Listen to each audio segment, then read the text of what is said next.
magaalada Laascaanood ee gobolka Sool wali waxaa ka taagan xiisad dagaal iyadoo ay shaqayn waayeen wax walba oo nabad lagu gaari lahaa. Haddaba maxaa hortaagan in la joojiyo dhiigga daadanaya iyadoo ay Soomaaliland ku baaqayso in la wada hadlo? sidoo kale maxay tahay sababta ay qaar ka mid ah waxgaradka gobolka Sool u diidan yihiin in la wada hadlo? sidaad la socotaan markii uu bilowday kacdoonka Laascaanood waxaa tagay magaalada Laascaanood oo dib ugu laabtay isimo aan halkaas tagin 15 sano kuwaas oo mar un raadinayay albaab ay ka galaan magaalada Laascaanood iyo sidii ay ku heli lahaayeen dareenka shacabka oo diidanaa waqti dheer waxana ay ka faa'iideysteen dareenka shacabkii kacsanaa.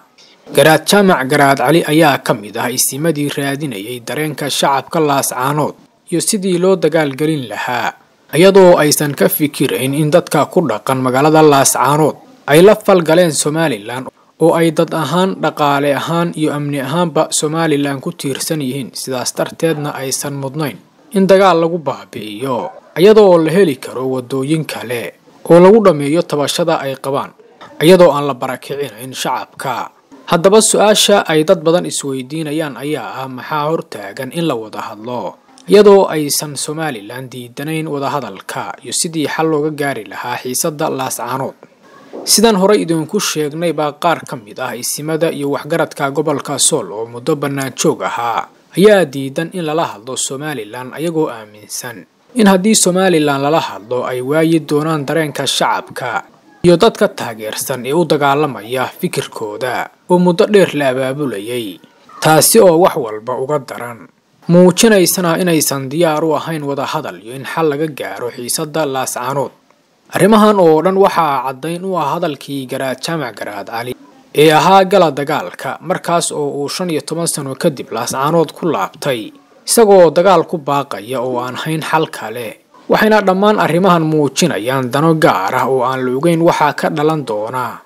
iyadoo maalintii 17aad uu dagaal ka socdo magaalada Laascaanood oo nabad ahayd muddo dheer aysan ka dhicin dhibaatada intaan la eg oo kale. sidoo kale ilaa iyo hadda ma muuqato wax xal ah oo looga baaqsan karo dagaal iyadoo ay Soomaaliland dhinaceeda muujinayso tanaasul.